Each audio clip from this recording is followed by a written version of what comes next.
5 to order. Ms. Cassandra. Mayor David Romero. Councilor Marvin Martinez. Councilor Barbara Casey. Councilor Michael Montoya. Councilor David Ulivari. Thank you, Mr. Mayor. We do have a quorum. This time, I don't know if it'd be possible if we could get Councilman Montoya's grandkids here to join him in leading us in the pledge.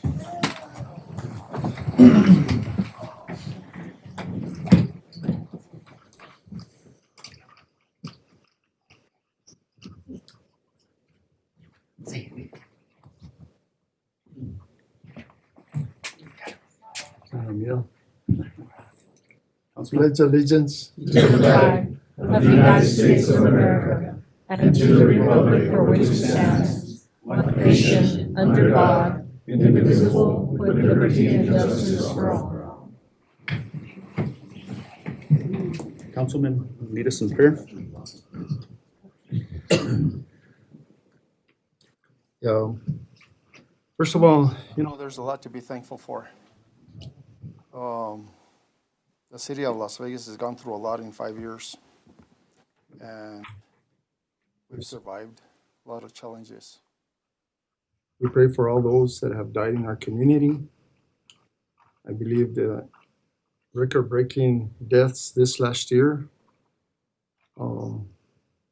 is really high. We pray for the family of Mr. Trujillo. ¿Cómo? Pancho. And Pancho. Pancho. Pancho Circle. Pancho. It's on Grand Avenue. Passed away. Just passed away. And for all those that have passed on in our community, we keep them in our prayers through this holiday season. Thank you, Mayor. Thank you. Councilor, you have a question? Councilman? Thank you, Mayor. I do want to say, that we recognize those families like Lupe Trujillo that was a part of our business community for quite a few years, and his family still has those businesses today.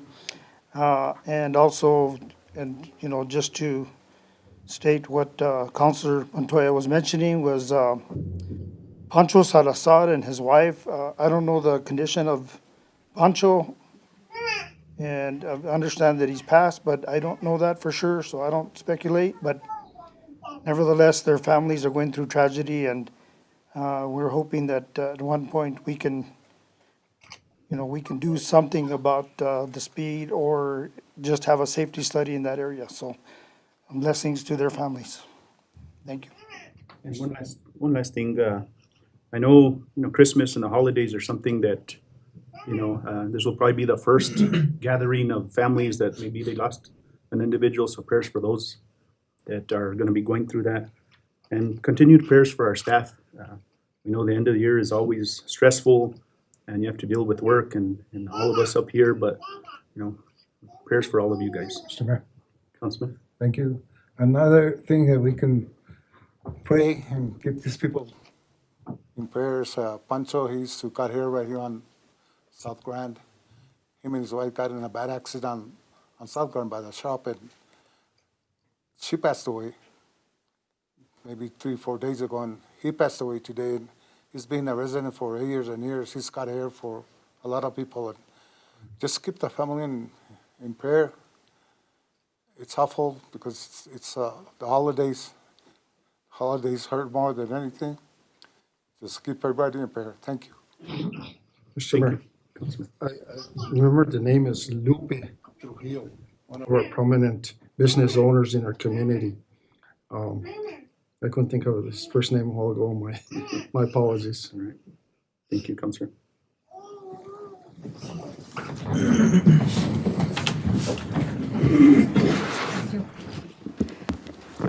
Mr. Mayor, approval of the agenda.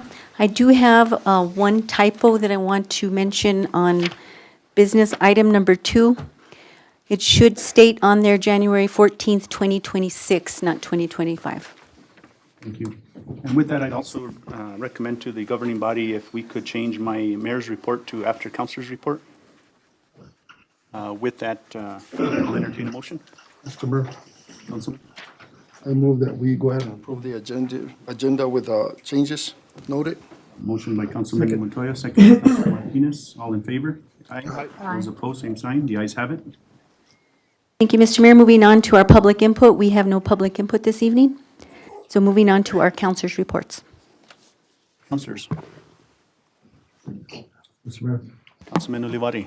Thank you, Mr. Manager, Mr. Mayor.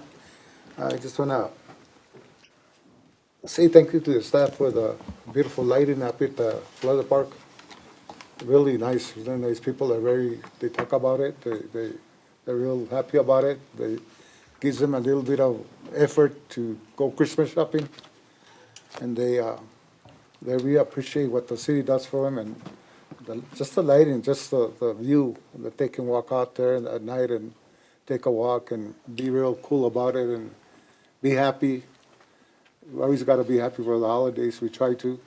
And these people are very, they do it all the time. They go out there just to look at the lights. And I just want to thank the staff and the government body and everybody who's involved. Thank you guys for everything.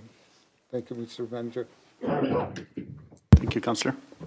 Councilman Martinez. Mr. Mayor, I just want to reiterate on the safety study. I think that we, with the direction of our city manager, that we at least approach the DOT and consider doing some kind of a safety study for South Grand.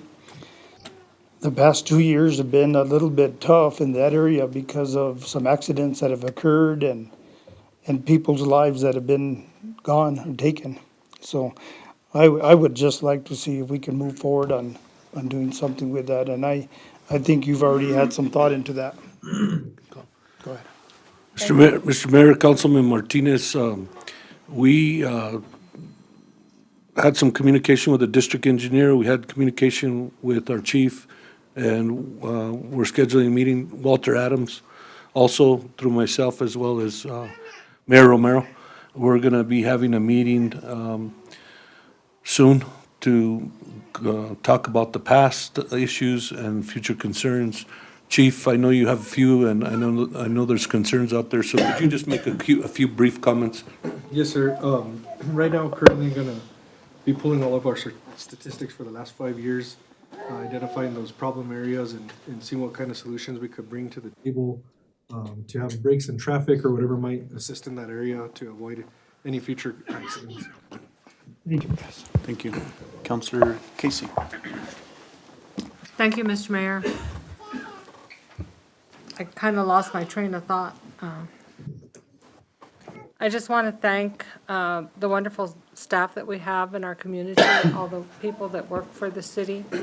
And special thank you to the police department. In our neighborhood, we all kind of watch out for each other. And earlier this week, the neighbor that lives directly across the street from us, the garage door was open all day, which is not usual because they both work. And I tried calling both of them and couldn't reach either one, which made me worry even more. So I couldn't remember the mother's name. And so it was like, oh my goodness, I can't even call grandma to find out what's happening. And so I called the police department, and they did send out 2 officers that came and checked the house. The house was completely open. No doors were locked. The garage was open. And they also tried calling.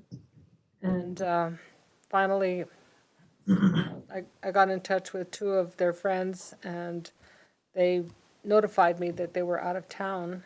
But the police were very diligent and everything, very polite. They asked all relevant questions and just did a really good job. And so I want to thank the officers that were out there and Chief Marquez for making sure that they got there as quickly as possible. I appreciate that very much. We have really wonderful staff here in our city, and I'm very proud of all of them. And I feel very honored to be able to work with them. And I hope that we are able to keep the people that are here so that we can continue to move forward in a positive manner. So I also want to thank Jeff Rudolph, who has been helping with the purchase and placement of playground equipment at Marujo Park on Railroad Avenue. And also, Commerce. And also Mr. Arnold Lopez and his staff for working on some of the projects that were funded last year and are being still worked on now. And I appreciate that very much. I appreciate updates that we get here at the council meetings. And the staff is just excellent all the way around. Thank you, Mr. Mayor. Thank you. Mr. Mayor. Councilman Montoya. Thank you very much, Mr. Mayor. You know, we attended a great Blocks Phase 2 project this last week. The project already started, DOT funding and city funding, and we appreciate all the work Mr. Lopez and staff that has worked on that. Our consultant also, Mr. Archuleta. It's a good, well worth improvement to that area. Hopefully it attracts more businesses. I want to thank also Mr. Lopez and his crew for putting up the decorations on Legion Drive.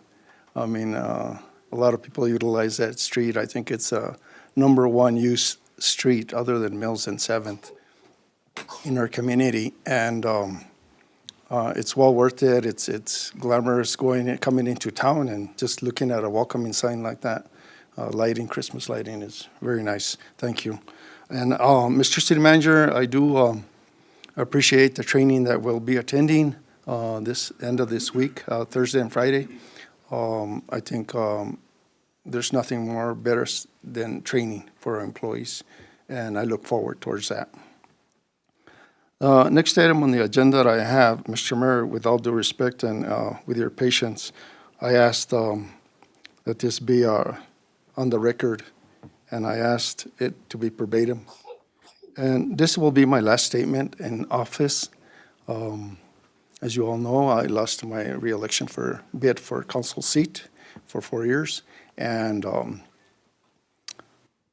I'm glad to be able to walk out of the city hall on my own 2 feet. As I reflect on this moment, I am filled with grateful and humility. Who would ever imagine that a little kid from El Barrio, raised in a family of 5 by a single parent, playing football and baseball on a dirt street, using an outdoor toilet, and facing so many challenges, would one day be right here? Life sure has a way of surprising us. First and foremost, I thank God for His guidance and the many blessings He had poured into my life. I thank my mother, Odilia Montoya, for her sacrifices, her strength, and her unwavering love. None of this would have ever been possible without her. I thank all my mentors along the way, too many to name. I thank our previous mayor, our current mayor, the governing body, our city manager, city staff, and most importantly, our constituents for allowing me the honor of serving this community. It has truly been a privilege. This journey has not been easy. I was appointed to a vacant position right before I first ran for the position. Along the way, we experienced the resignation of a councilman and a mayor, stepping in and filling in duties, filled in 2 councilman positions, and worked with 3 city managers. We have begun with 14 staff members and ended up with 4 in the 5-year period. On top of that, we faced some of the most challenging times in our city's history. The curfew era, the COVID pandemic, the Hermit's Peak Canyon fire, the water shortages, and now the floods. These were difficult moments, but through perseverance, teamwork, and dedication, we have moved forward together. We sure have come a long ways. Public service is not always easy or glamorous.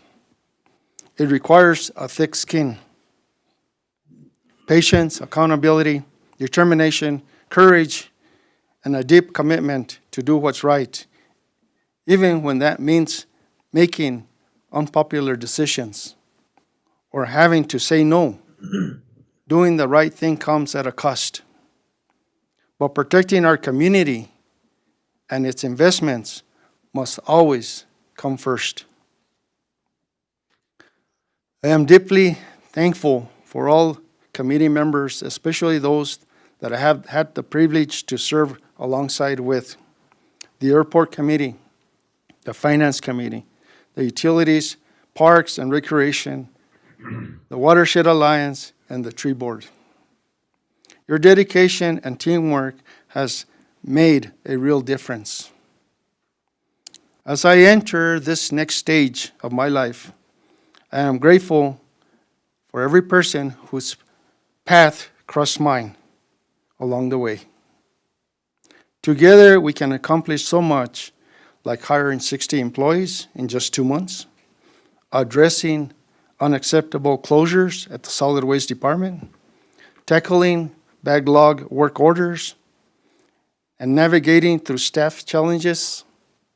Through it all, meaningful and positive changes were made. I want to extend my heartfelt thanks to our municipal judge, Mr. Trujillo, Judge Trujillo, whose support has meant so much to our efforts. To all our city employees, none of our accomplishments would have been possible without you.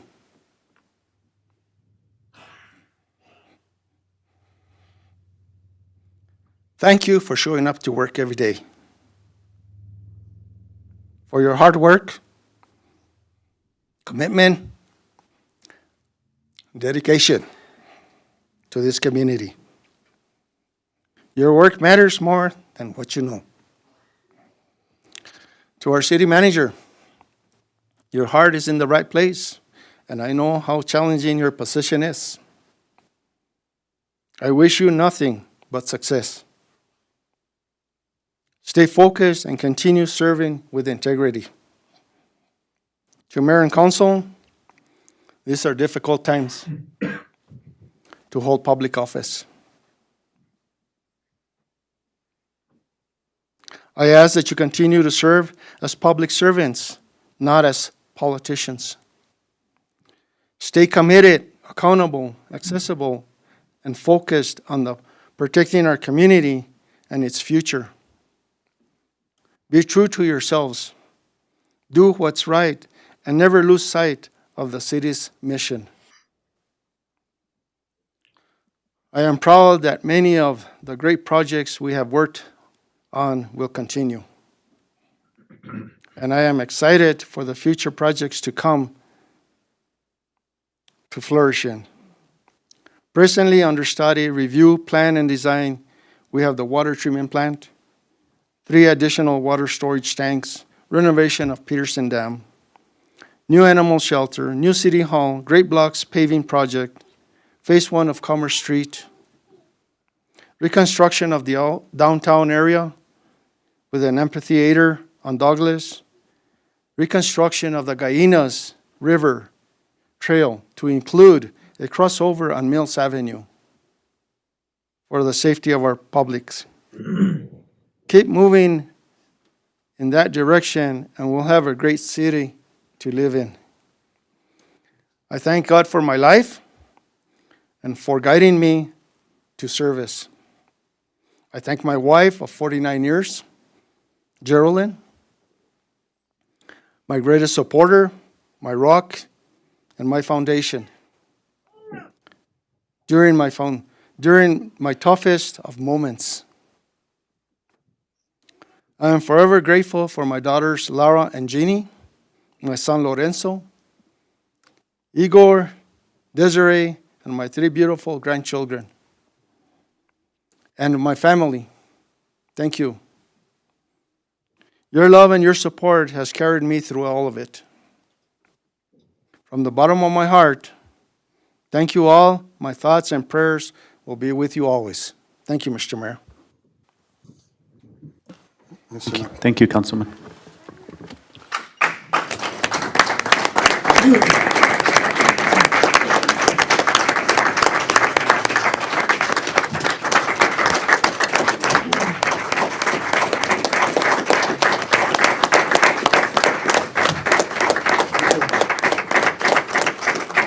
So then that takes us into my report, Councilor, and I knew you were probably wondering what was going on here.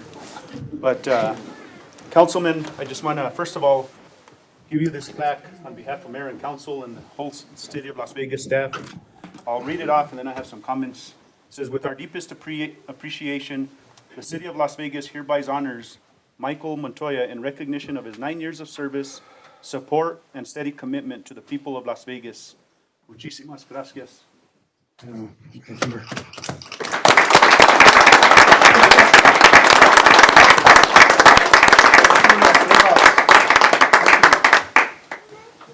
I just want to start off, Councilman. I didn't really, I knew of you, but I didn't know you until we appointed you back in 2020. And I do want to state that I've learned a lot from you. You've been a mentor, and I could always, I think sometimes in politics, we get mistaken by the disagreements that we might have, but at the end of the day, we're all here family. And I think we all agree about 98% of the time, and the 2% that we don't is usually on policy. And that's the way democracy should operate. One thing that I respect from you, Councilman, is that you stuck to your guns and you never faltered or gave up on what you felt and you believed was right.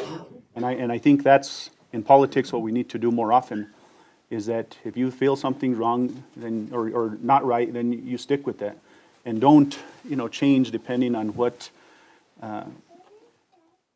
way the wave is flowing. And I appreciate that of you. I know coming into meetings, I knew where you stood. I tried to convince you, but I think that's just your personality. And I think that's, in my, over 14 years of public service, you got to understand there's many personalities within every individual, and you got to be able to accept that. And you might have differences, but at the end, we're family. And I think this one's a little different because when I've served with other individuals, somebody changes and you don't see them anymore. But we continued here to work for 2 more months, and you gave it 110%. You didn't stop. You continued serving. And I call that, in government, they call it, what's that word, where basically it's, nobody does anything, right? And you didn't do that. You continue to go to committee. You continue to go to committees, you continue to do the work, and you didn't affect what happened at the end, what happened with the election, and I admire you for that. But I am a true believer, and you and I had this conversation, is that sometimes God has better plans for us, that sometimes we might wonder what those plans might be, and I think, Councilman, I truly believe that's what happened in this case. I think, nobody understands what a family goes through when you're an elected official, the scrutiny that they take, the calls that they receive, trying to get closer to us, the elected officials. So if I may, let's give a round of applause to the family of the Montoya family, because you guys have stuck by them.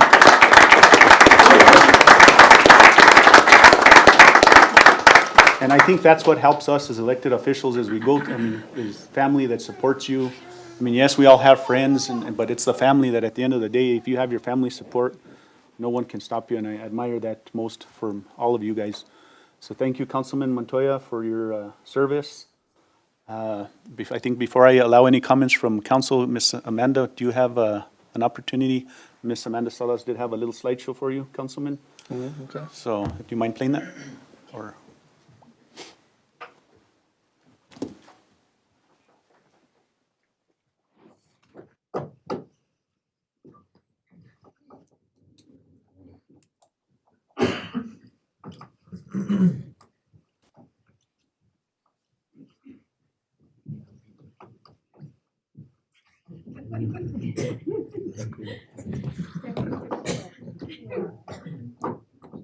As the video's starting, it just, I think you, Councilman, you said it right, is that I don't think no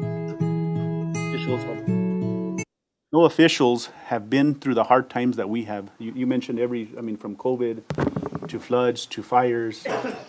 And one thing that I'm gonna tell you right now, Councilman, is that when we went through the water shortages and the fires, you were there.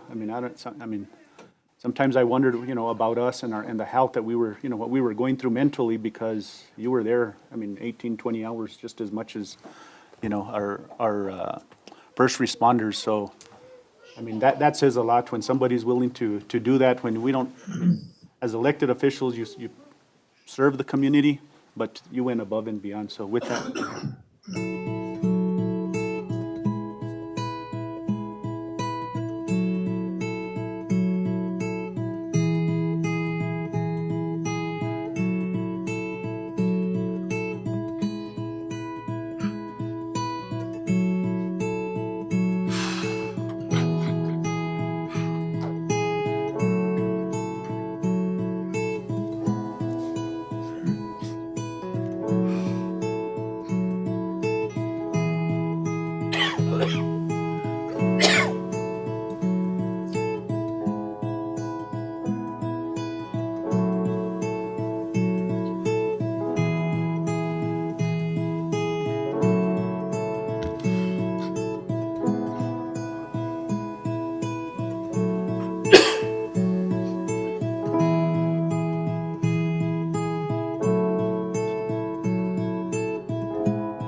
or the Gap Town baskets, which you can hardly see due to the cascading events because of the flooding that we had recently.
Oh, the weather outside is frightful, but fire is so delightful.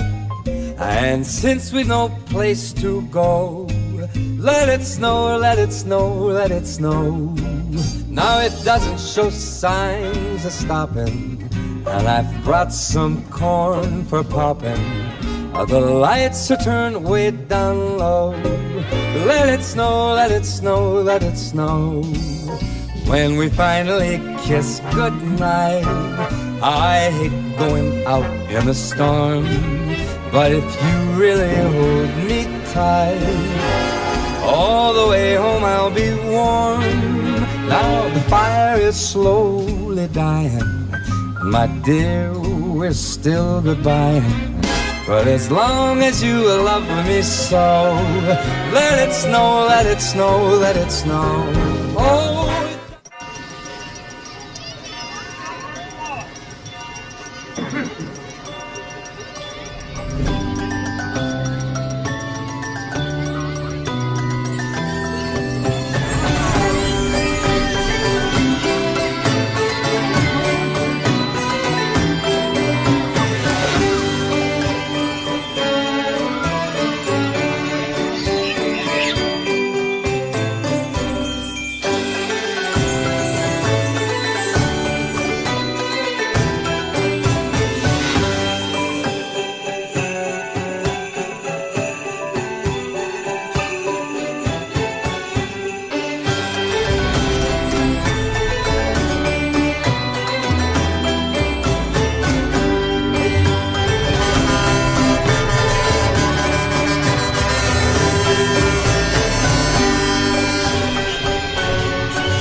Councilors? Mr. Mayor, Councilman Montoya, Martinez. I guess I would just like to say that you've been nothing but surprising to me in a way. You mentor, of course, but I'm not sure what's gonna come out of your mouth sometimes. So that's a good thing in a way, because you've always had a positive note. But it's good to have an ally here at City Hall, of course. But, no, I really just, want to wish you a good future and, heartfelt thanks to the years of service that you have given to our community. All those years of service that you've put out and have done amazing things for our community. And you've brought a lot of things to light that a lot of people don't even see. And you have to be part of it to understand it. And you've been a good mentor, so I appreciate everything you've done. Thank you. Councilor Casey? Thank you.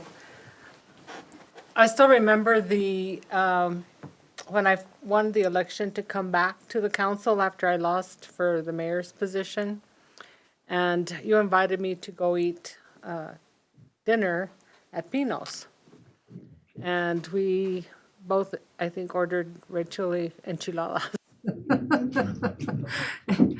So while we were eating, we had a really good talk because I think we were both trying to get to know each other. And so I felt like we would be able to have a productive work relationship. And I think for the most part we did. We didn't always agree on everything.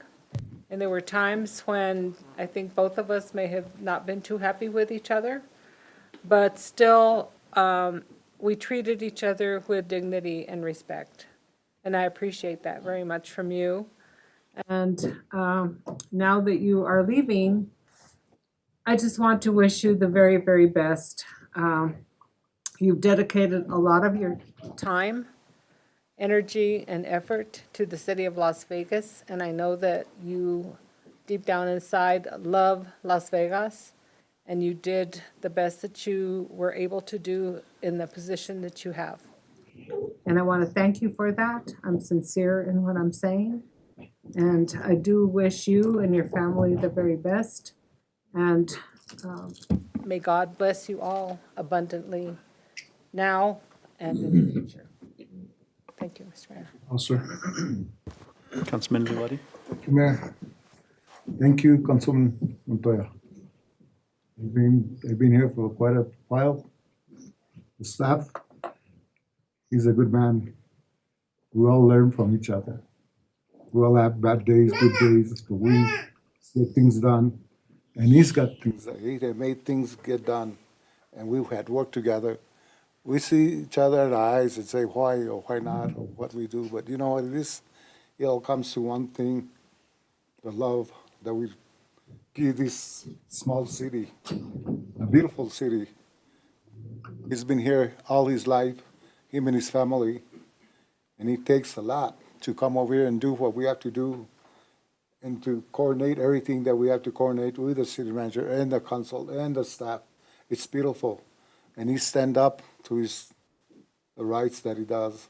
I want to thank you for all the work you've done for the city, and you're professional. Thank you. Thank you, Councilman. Happy holidays. Thank you. Thank you. And at this time, I know she snuck in here, and that was kind of the purpose. We have the Honorable, our State Treasurer, Laura Montoya. Thank you for joining us. And I know if one of you from the family wanted to say a few words, Ms. Jeannie, if you don't mind.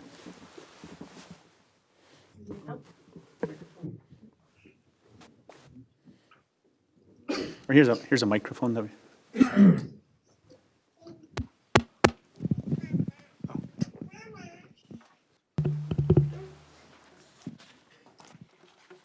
Mayor and City Council, everyone here, our community, thank you for allowing me to say a few words. This means a lot to me. As my father, Michael Montoya, completes a second term, I want to acknowledge how grateful I am and proud of him, serving with integrity and with good decision-making skills in what he believes in and is in the best interest of our city and his ward. Ward 2 is in much better shape, and so is our city, along with the hard work of you all, his colleagues. I've personally seen his dedication and sacrifices he has made throughout the years. My father has fully given of himself and has served to the best of his ability. He is a man of his word and has a big heart. He cares deeply about our hometown, and I am confident he will continue to take care of it in other ways. A wise man once told me, "Leave the world better than when you found it." And he sure was right. Thank you, Dad, for serving and teaching our family leadership. We will continue to follow in your footsteps proudly. Thank you to everyone here for your time and your patience and inviting our family here today. Thank you, Council, Mayor, Mr. Mayor and Council, for your guys' dedication and continued work. And many warm wishes to you and your families for the holidays, everyone here, and to your guys' term this coming year. May you have lots of prosperity. God bless you.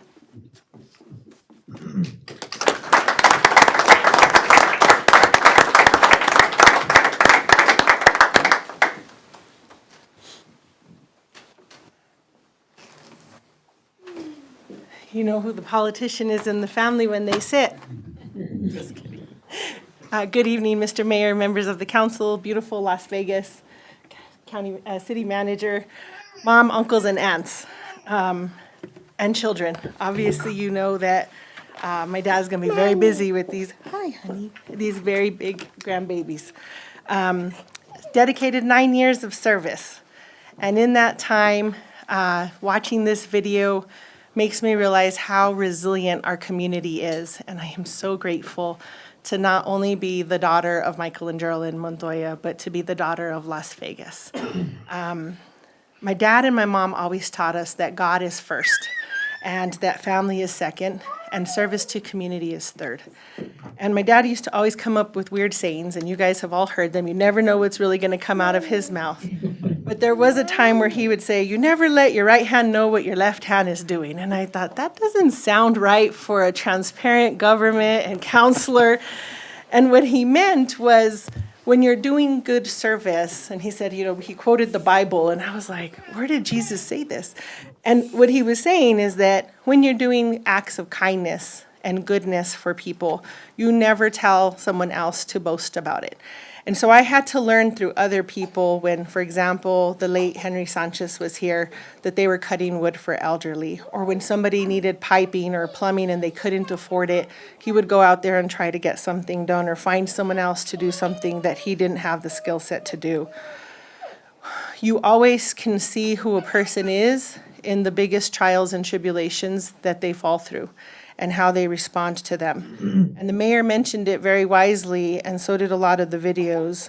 We went through COVID-19, we went through the fires, we went through the lack of water, contamination of water, and all of you had to go through that. And no one ever thinks about the public servant who also has to factor in the stress and anxiety because you hurt for your community in a very different light. I'm gonna put on my treasure hat for one quick moment. And I recall a conversation I had with Councilman Montoya. And in that conversation, we talked about the local government investment pool. And this council trusted him in his guidance to talk to me as your state treasurer in doing so.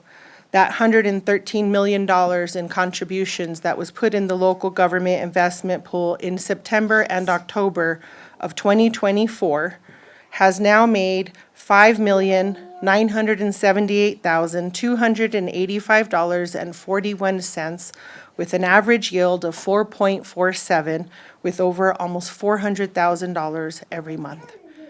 That's called leadership. That's called trust. And that's called loving your community. And I appreciate the work that all of you have done. And as you said very, very eloquently, the idea is not for all of us to agree all the time. That's what makes us better. The idea is for us to respect each other's differences because we all have an end goal of making our community better. The one committee that my dad, I'm going to put my hat of my dad on, that I cared about was the Financial Chair Committee.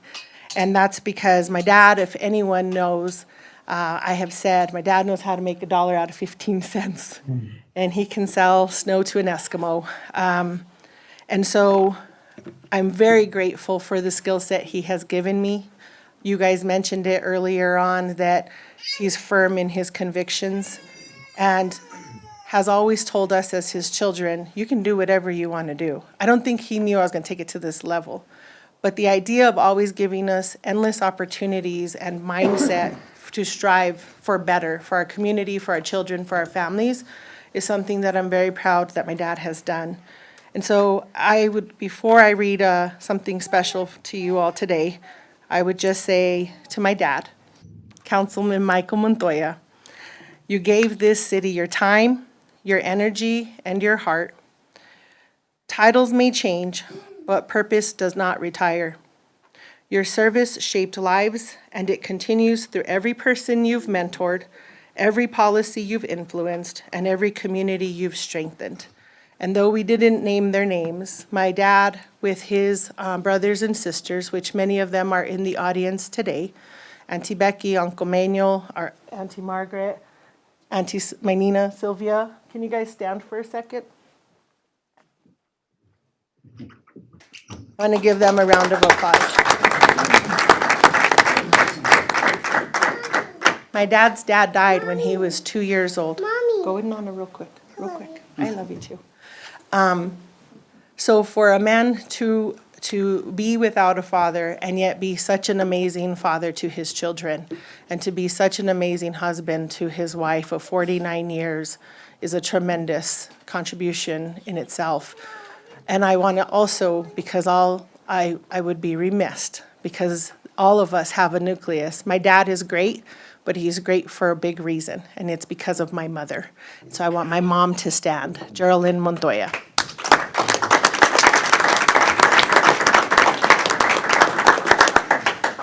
And my little brother and sister, not so little, are going to come up here in a moment, but I'm going to read to you from the state of New Mexico. Lieutenant Governor hereby certifies that the enclosed New Mexico state flag was flown over the New Mexico State Capitol in Santa Fe, New Mexico on December 16th, 2025 for Michael L. Montoya. On behalf of the Lieutenant Governor and the state of New Mexico, we celebrate the extraordinary career of City Councilman Michael L. Montoya.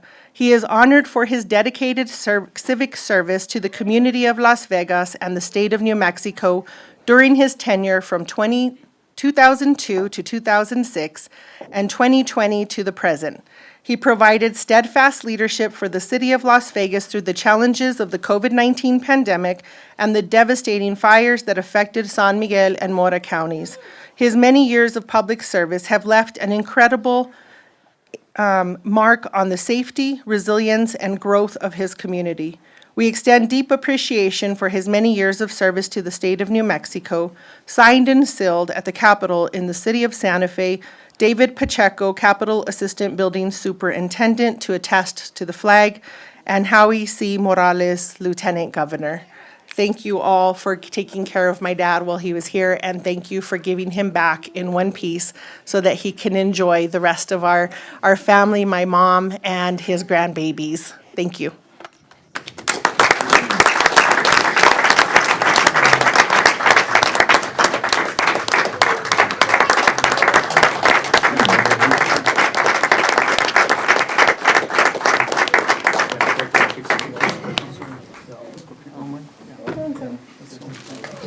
We wanted to get a picture of all the council together if possible. Thank you.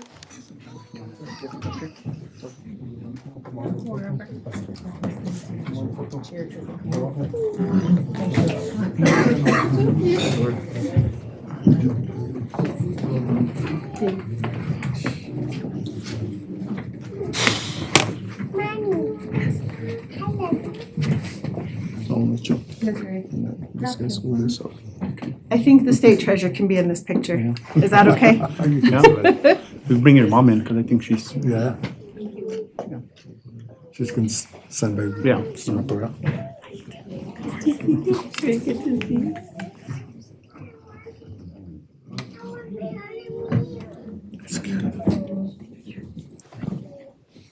that for me. Oops. Oh, I got you. I got you. Is she okay? Okay, great. Okay. That's the bread. No, I just wanted to make sure she was okay because she loses her belly.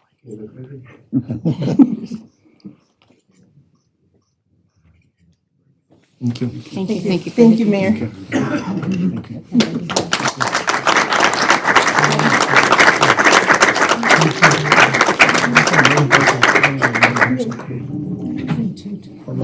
Don't mind holding this up. Let me have a picture with Mayor Council. Oh, okay. Quédate en medio.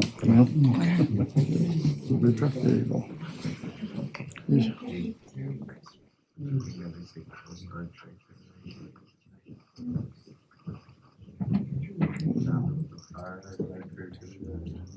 Thank you.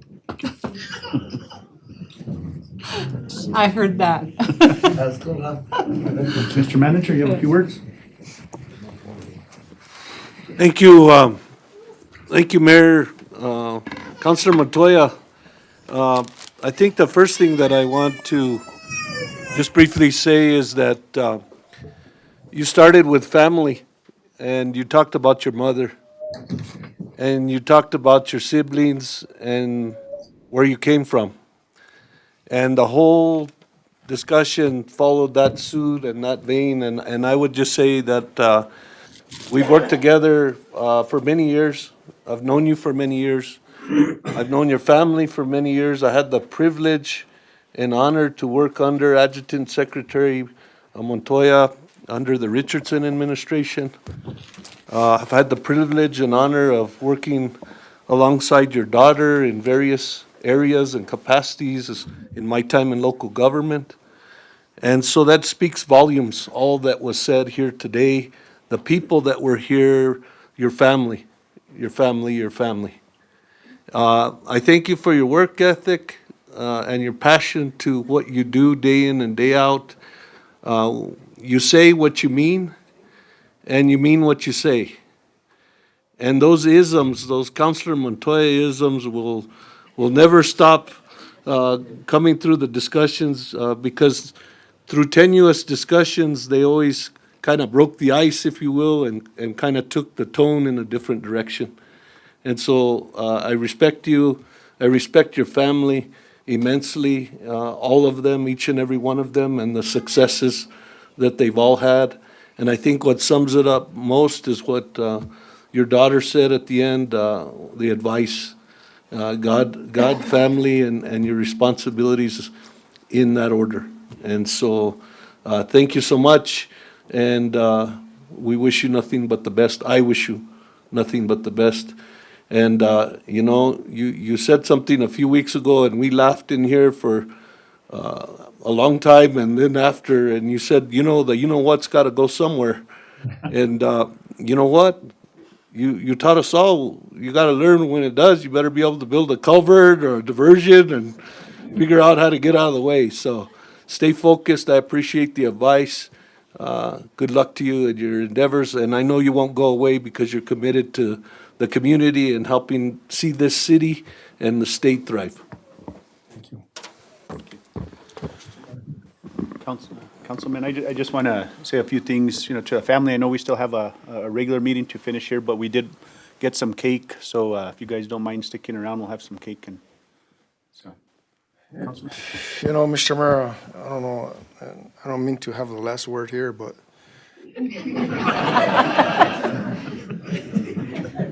it's emotions are overwhelming. I don't think I've ever dealt with this kind of emotion.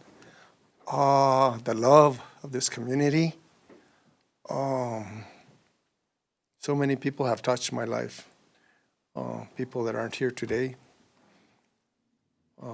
They all made a difference. And don't forget that, we all make a difference in somebody's life. There's no need for suicide. There's no need for loneliness. Step up and be there for them. In today's world, politicians or public servants get attacked on a daily basis. Some people don't understand what it takes to be up here. In the last words I will say is that city of Las Vegas is in good financial status. Their water storage is close to 98% to capacity. The future looks bright. There'll be a lot of projects in the next 2-3 years. You have a great city manager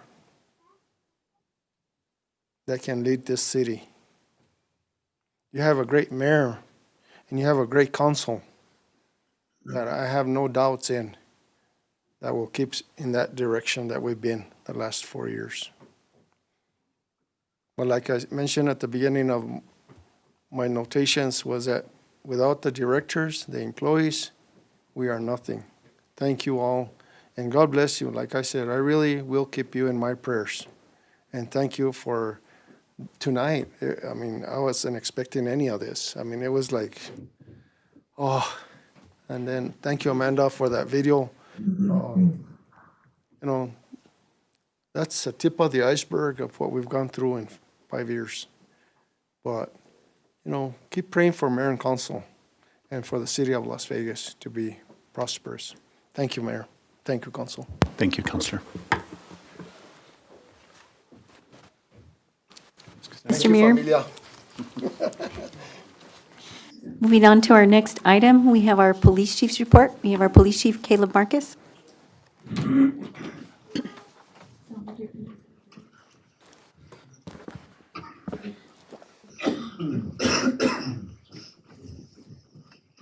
Evening, Chief. Good evening, Mayor, Council, Mr. Manager.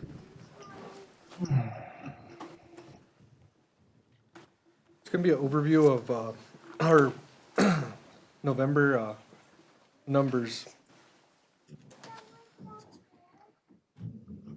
So our field operations, total traffic citations issued were 173, 12 non-traffic citations, 22 parking citations, 42 arrests, 11 animal control citations, 2 burglaries, and a total call for service of 1308. Total calls for service within our communications division was 1,490, 1,308 for the police department, 163 fire, 147 for AMR, 74 for animal control, 38 for city services, and 920 911 calls. Our animal control, our animal care center is currently housing 25 dogs that were awaiting court proceedings. We got the paperwork on Friday, so we're going to start with the health inspections and trying to get those animals adopted and moved into new homes. That's going to be a big endeavor for the staff, but it's also going to be a big positive to clear up some room in there. Our live release rate right now currently is at 87.27%, which places the animal care center below the standards for a no-kill shelter, which is 90 and above. Our beginning shelter count was 91 dogs, 22 cats for a total of 113. Intakes from the public of live dogs and cats only was 24 dogs, 10 cats for a total of 34. We had 8 adoptions for dogs, 3 for cats for a total of 11. We had 26 outgoing transfers for dogs, 6 for cats for a total of 34. Returned to owner and guardian, 5 dogs, no cats. We had cats and dogs that were euthanized. Healthy dogs were 3. No cats. Treatable, rehabilitated were 2 dogs, no cats. Treatable and manageable, 1 cat. Unhealthy and untreatable, 1 cat. And died and lost to shelter care was 4 dogs, no cats. Ending shelter count was 67 dogs, 21 cats for a total of 88. Our records division processed 85 offense incident reports, 24 traffic reports were closed, 226 citations were processed, attended to 107 customers, scanned 226 documents, and completed 21 IPR requests. Our street crimes division had 85 cases assigned, 24 self-initiated cases, made 8 arrests, handled 1 missing person case, executed 5 search warrants. We had 1 unattended death that they assisted in and closed out 1 case. They also seized evidence of 38 grams of crack cocaine, 50 fentanyl pills, 1 firearm, 1 gram of heroin, and 10 Suboxone strips. Our evidence entered into our evidence to our evidence tech was 95 cases entered, 325 items were entered into evidence, 2 items of property released, not narcotics, back to the public, but what was releasable to the public, 2 firearms from patrol, 1 gram of methamphetamine from patrol, 28 Suboxone strips, 29 fentanyl pills, 28 grams of crack cocaine, 13 prescription pills that were listed as other, 1 gram of marijuana, completed 11 IPRAs, CDs and DVDs, and worked on digital files for reviewed and redacted was 1,574 items. Our detectives responded to 53 calls for service during the month of November. Our travel and training, we had 6 informational travels for the month of November. We also worked a special assignment for movie duty for Ransom Canyon Season 2, November 20th through the 21st. We had 8 applicants that are interested in our vacant police officer positions, 3 certified and 2 uncertified, for a total of 5. We had 10 applicants for our vacant communication specialist position. That position was super hard to fill in the past. We've been fortunate that we've been able to get good applicants in. Currently, right now, we did hire 1 police officer and 1 communication specialist. Unfortunately, they had changes in their lives that they couldn't come to the PD. Hopefully, within the new year, we'll start moving forward and getting those hires back up again. We had physical fitness tests that we're still conducting every 2 weeks. Anybody who's interested, please reach out to Lieutenant David Latalo, and he'll set you up for what you need to do to become an officer, communication specialist, CSA, animal control. We have plenty of positions open. We participate in several community events. Here you can see Her Call to Service was a statewide initiative to recruit female officers. We had the opportunity to participate with Officer Desiree Salazar. She attended the seminar as well in trying to recruit more females into law enforcement. That was held at New Mexico State Police District 2 office on November 19th. The Las Vegas Police Department Association sent out an invitation to all police personnel, and we participated in a professional photography session for our commission cards and anything else that we need in the future. We also participated in the turkey trot. We didn't run it, but we helped with security on November 27th, and also the Christmas tree lighting event and the electric light parade. Our administrative staff decorated and filled 6 boxes for the Thanksgiving drive. I know Travis's crew took first, but I think we took second, if I'm not mistaken, up there, but we'll talk about that next year.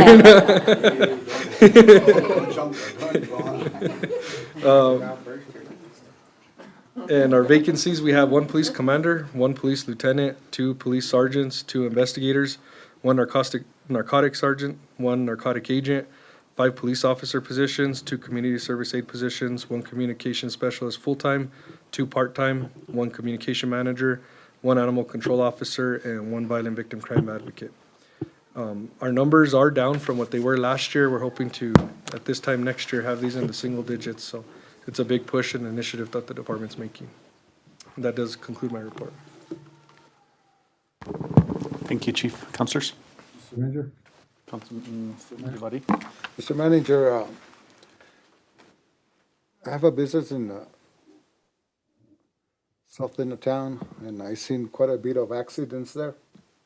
And we just had an accident like a week ago, and the 2 residents didn't make it. And I'm just wondering, Chief, if you're talking to the DOT or get some warning signs out there, because they're speeding from Allsup's all the way to the end of town, and they usually make it like between 40 and 70 miles an hour. And I haven't seen any of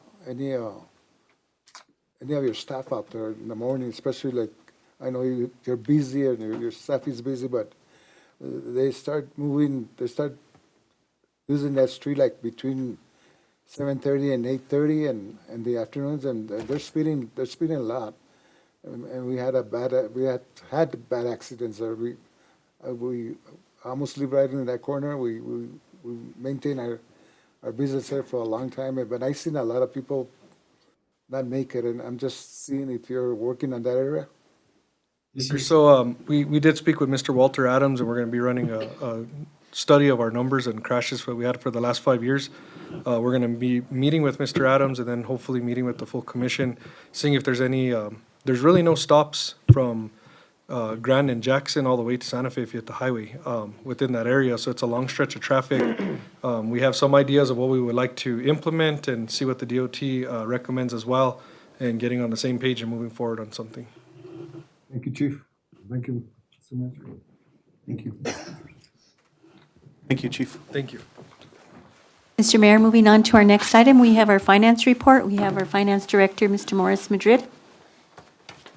Good evening, Mr. Madrid. Good evening, Mayor and Council. I will keep it kind of brief. Our budget and our overall financial condition is good.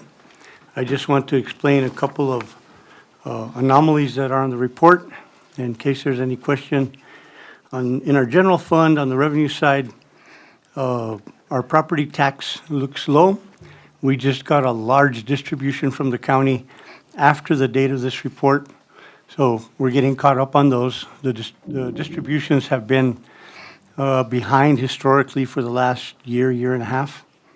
But they are fixed and they're 100% pretty much collectible. So there are no concerns there. The other anomaly that you'll see is under local and miscellaneous revenue. The posting of our investment revenue with the LGIP. If it happens on the last day of the month or the first day of the next month, it doesn't get included. Those are up to date in earnings, but there is 1 month that is not posted on this report. So those are the two anomalies in the general fund revenues. On the expenditure side, we're seeing increases, which is expected and is a good thing based upon the increases in compensation that were granted to all the city employees by the governing body last year. In this area, we will be doing a mid-year review again, as we did last year, to determine savings to bring to the governing body for redistribution or other priorities. In the enterprise funds, we see what is normal. In the natural gas fund, this is through November, so it hadn't gotten very cold yet. We expect those revenues to be down. Within all the enterprise funds, we see near the beginning of the year, the equipment purchases are made, so the expenditures look a little bit inflated. That's normal. By the end of the year, they both normally catch up. We don't have any concerns in any of the funds so far. In the recreation department, we're actually seeing a little bit more activity, although we're not seeing more revenues yet. There is more program activity, and the roof project has not started yet, so you'll see those savings still there. Once that starts, you'll see the expenditures climb way up in a hurry. Again, the staffing is better, there's more program activity. There's not a concern there yet. Of course, there's always going to be that subsidy from the general fund that's expected also. In the lodgers tax fund, we're seeing an increase after a short lull in the collection of revenues, and it was on the collection side, not on the activity side. So some of the lodgers have gotten caught up on their payments, and the trend is up again. A lot more activity on the expenditure side, and you all can see it as you all have approved. The number of events has gone up, and the activity in town has gone up. And this is like a cycle that feeds itself, and we expect it to continue. We will have a kind of a special review with the director and the chair in the lodgers tax fund to do some more fine planning for the second half of the year. So that'll be coming to you within the next month or so. In the cannabis fund, we're seeing expenditures that were authorized last year. They're not actually incurred until the equipment is received and paid for. So you see that activity in this year for both the cannabis fund and the opioid fund. The biggest expenditure in the opioid fund is for the ambulances, of course. There are no anomalies here. Everything is going as expected. Within our FEMA fund, same thing. We had some previous year expenditures that were incurred this year. There is nothing major or recent to report. Finally, in the cash and investment report, you heard the numbers earlier from our Honorable State Treasurer. Those continue to be fruitful. The trend in rate of return is good. We expect it to continue. There are no concerns there either. In general, the financial condition of the city is very good, and we expect it to continue. We will be starting the budget preparation process right after, and probably during, the mid-year review. And all of the department heads and the manager will be involved. And as we progress, we'll update you further. And I stand for any questions. Thank you, Mr. Madrid. I just for the record, just so the community is aware, where are the status of the audit? We've already had the entrance exam. Could you give an update? Yes, the deadline was supposed to be this week. We are caught up on everything that's being provided to the auditors. The deadline was delayed because of the federal government shutdown that lasted so long. A lot of the information that we provide and that we have to abide by has to be confirmed with the federal government by our independent auditor. So because our federal programs and major programs, because that information cannot be confirmed on a timely basis by the federal government, the state auditor has moved that deadline into the middle of January. I think the exact date may be the 20th, but I'm not positive. But the city is current and continues to provide information. Thank you. Councilors? Councilman? Mr. Mayor, thank you. You know, Mr. Madrid, I just want to say thank you for being with us in the Finance Committee, and you and your staff. I know your assistant's not here, but he has stepped up in various times when that position has been vacant, and I really appreciate that. I mean, he's awesome, and he's a great employee. Thank you. Thank you, Mr. Mayor. Mr. Mayor, Thank you. may I make a short Yes. remark in regard to Councilman Montoya? Councilor, you and I go back over 25 years when the Chambers was sideways. We go back longer than that on Union Street, and I'll bet you know the words to Adelita. So, I won't sing it, though. the background that you've heard and that you've heard about Councilor Montoya, they include recent things, the last few years. Well, if you go way back, I'm just going to mention one thing. The hospital would not come to this town if Councilor Montoya had not gotten the funds for Legion Drive, single-handedly. And Mayor Sanchez and I were at that meeting where that happened. And people don't know that, but it's true. Like I said, briefly, you've heard a lot, and it is a lot, but it is only a part of this man. There is so much more to this man that people don't know. I will tell you from personal experience that he's always there. And stranger, friend, family, doesn't matter. He's always there. And he always has been. And I want to say two things, Councilman Montoya. Your service to city government may have a term. Your service to the community began way before you entered into politics and will continue years beyond today. And we appreciate you. The second thing is, I have never, I never will be ashamed to call you my friend. Thank you.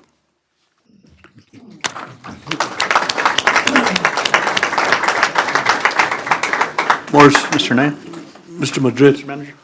Mr. Madrid, if you'd stay there for just an extra minute. The one thing I do want to say that is a financial challenge is that thanks to Senator Campos and other legislators and the New Mexico State Legislature, there was monies put aside in Senate Bill 6 to float the millions of dollars that were spent by this community post-fire, post-flood, post-freeze. We are working diligently with the Sulcer Group and many others to recoup funds to the city, but that in fact is a drain on the city reserves. And so although we have an exceptional budget, we have an exceptional department citywide expending that budget in a responsible manner, and that's reflected in those numbers that you see below half nearing the end of the first half of the fiscal year. But if you would briefly touch on the amount of money, or in broad brushes, the what we're looking at that we're still waiting on, right? But thanks, like I said, to Senator Campos and other legislators for putting that placeholder there that kept us whole and keeps us whole, but we still need big time to recoup those resources. If you would say that on the record, comment on that, I'd appreciate it, Mr. Madrid. Absolutely. First of all, we have received a little over $300,000 in reimbursement from the federal government, but we have expended over the last couple of years over $20 million that we are expecting to be reimbursed. And beyond that, we are still identifying expenditures that were related to both emergencies, fire and flood, and we continue to prepare the documentation for that. Right now, it's at least 21 million that would come into our community, and as the manager said, we've been able to absorb that and live with it, but we are expecting it to be returned to us. Thank you, Mr. Mayor. Thank you, thank you. Councilman Montoya? You know, I lobbied for that $100 million at the legislature. There was very few of us there, and that was supposed to be for all the communities and counties and Mora County, everybody take advantage, because we didn't have the coffers to put up that kind of money. You know, $20 million, I've said to the committee, and I want to thank Mr. Mayor and our city manager. They're in there on a weekly basis, and also our consultants. They're there on a weekly basis, attending meetings, fighting for that money that is owed to the city of Las Vegas. I mean, I was up to here with it a couple of weeks ago, because so much review and so much, you know, stuff being put aside. You know, it's hard to explain how government works sometimes, but dealing, you know, the state is doing as best as they can, but, you know, a lot of changing hands with the FEMA offices, a lot of new policies and so forth, you know, and what, I'm gonna tell you what I told them. I told them, you know what, we didn't ask for this fire. We didn't ask for these floods. You know, pay up. Our roads are messed up. Our drainage system's messed up. Our diversions are messed up. You know, we have $140 million on the table, requests that we're working on. And these individuals that I mentioned work on that on a weekly basis, not daily basis, but on a weekly basis they meet, and with the assistance of our staff. You know, it's a big thing for the city of Las Vegas. And, you know, I know that I'll be gone, but I hope somebody else takes the lead and keeps that pressure on, because it's important that we get reimbursed for all these projects that they owe us for. And these projects are going to affect the city of Las Vegas for the future. You know, and like I've said it before, and like the manager said it today, we don't have that kind of money to be dishing out for every project that we need to attend to. So I thank you, Mr. City Manager, for bringing this up to light and for being transparent with the public about it. You know, because it is a lot of hard work, and a lot of times it's disappointing because it seems like we're not moving an inch. But thank you, and keep up the good efforts. That's all I got to say. Thank you, Mayor. Thank you, Councilor. Cassandra? Thank you, Mr. Mayor. Moving on to our business items. Our first item is a presentation discussion with Plexos and New Mexico Environment Department regarding updates to the water treatment plant. Mr. City Manager. Thank you, Madam Clerk, Mayor, and Council. I'd like to have Mr. Martinez go to the front and also ask the following individuals are here that have been working steadfast with the whole collective team at the city of Las Vegas to move forward the water treatment facility. Mr. Chad Freeman from Plexos Group, Mr. Andres Delgado, New Mexico Environment Department, Mr. Joe Martinez, New Mexico Environment Department, and Mr. Jonas Armstrong. If they could come forward and we could accommodate the chairs that we need up there, if we could, that'd be appreciated. Thank you, Mr. Lopez. So as they're bringing the chairs up, and they'll speak to it in their report. And Mr. Manager, if we could also get them a microphone, I'm sure that they're not all going to fit there. Thank you.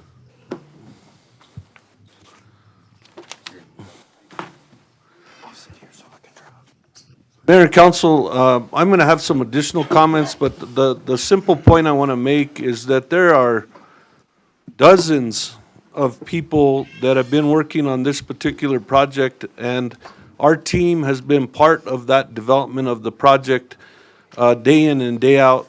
I'll be transparent that not every day is roses, but every day each individual and all the members stay at the table and stay committed to the water treatment facility and its successful completion. The governor's office is in tune as well with the process throughout all these discussions, as was set forth in the IGA. The mayor, Councilman Montoya, they've been present quite a bit. Councilman Martinez as well has participated. I know Councilor Kesu was at the water treatment plant a couple weeks ago, so David Ulabari, our councilor. So the council's been vested in making sure we see progress and get this project done. So I'll let you do the presentation, and then at the end, I'll speak to some of the questions I'd like you to help clarify for us so that we make sure that there's full transparency of information for the mayor and council for their consideration and their questions, but also for the public. So I don't know, Mr. Armstrong, I guess I'll turn it over, and Mr. Martinez and I will have some additional comments at the end. Sounds good. I appreciate it, Mr. Manager. Mr. Mayor, councilors, my name is Jonas Armstrong. I'm the Water Protection Division Director at the Environment Department. We oversee lots of different aspects of water in New Mexico, including our Drinking Water Bureau, who you all have worked with over the years. We are excited to be working on this project with the city under the intergovernmental agreement, and looking forward to continuing making the progress that the city manager talked about. With me today, I have our Drinking Water Bureau Chief, Joe Martinez, Chad Freeman with Plexos, our contract project manager, and Andres Delgado, our in-house construction programs manager at the Environment Department. I'm going to turn it over to Chad to lead us through the presentation, and I will be happy to answer any questions, and I'll try to add some context if I feel the need. Thank you. Okay. Does this one work? Here? Okay. As far as pulling up the presentation, is it on here or who's driving? You have IT there behind you.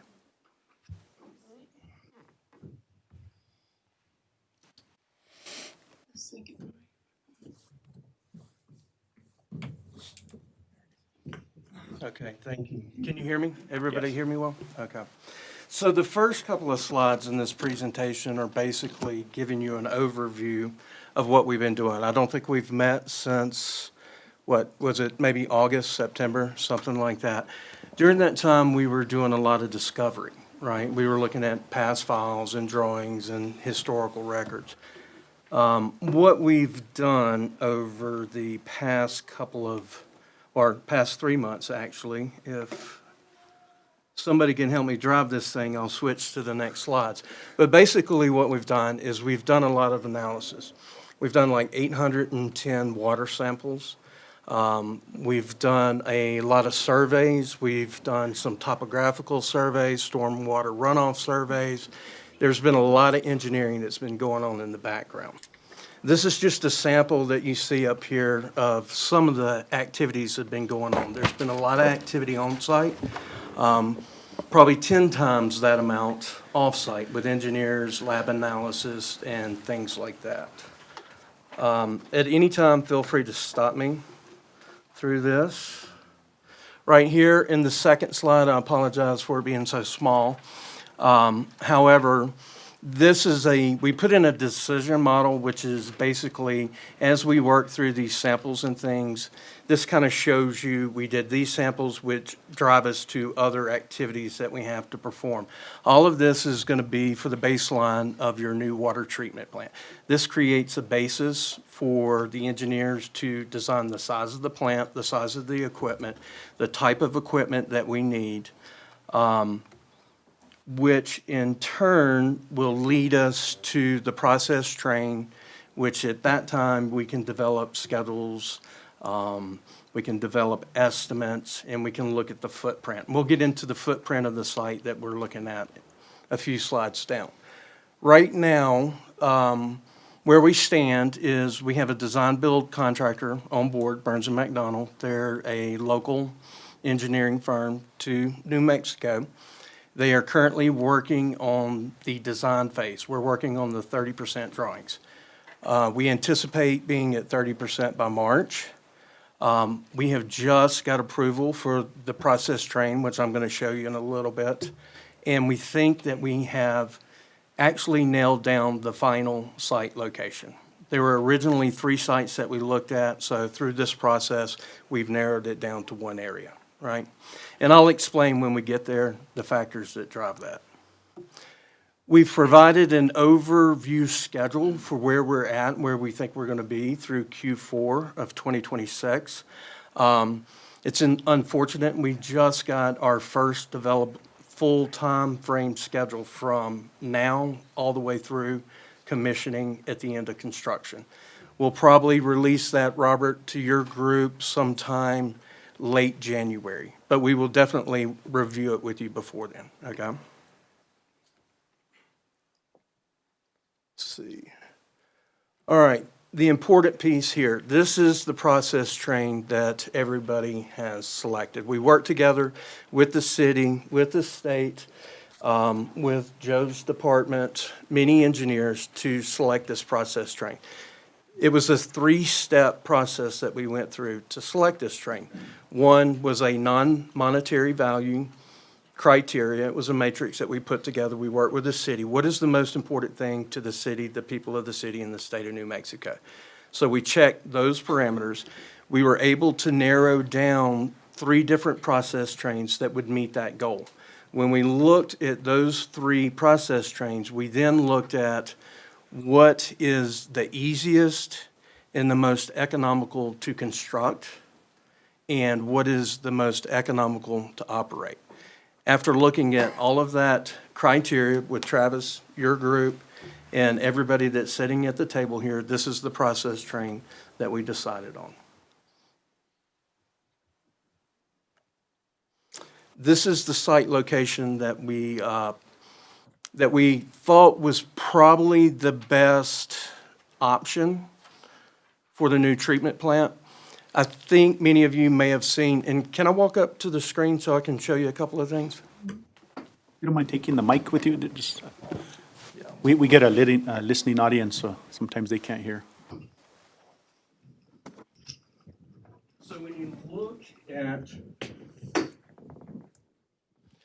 look at this layout, originally, I think the property that was being looked at was in excess of 3 acres because they thought the plant was going to be a lot bigger. With the new technology and the new process train, we were able to shrink the footprint of the building, right, to make it more efficient. So we originally looked over here, and we looked over here in this area. This area here has too much of a slope.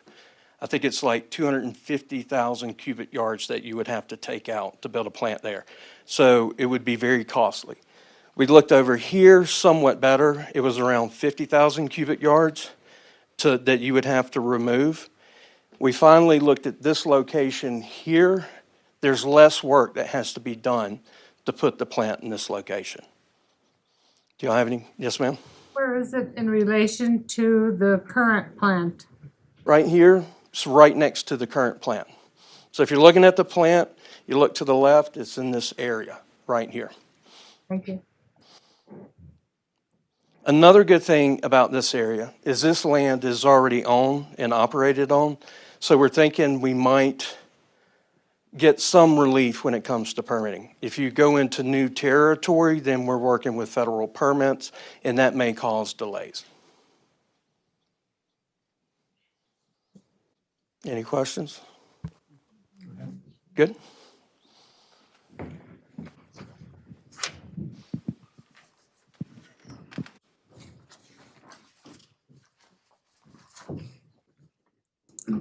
All right.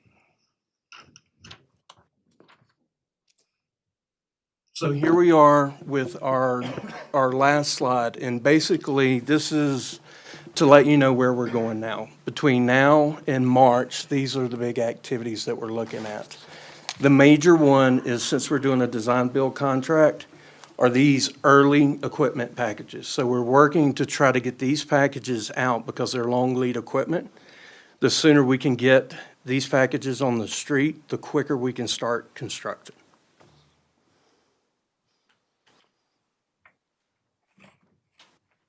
All right. We're done. Questions and answers?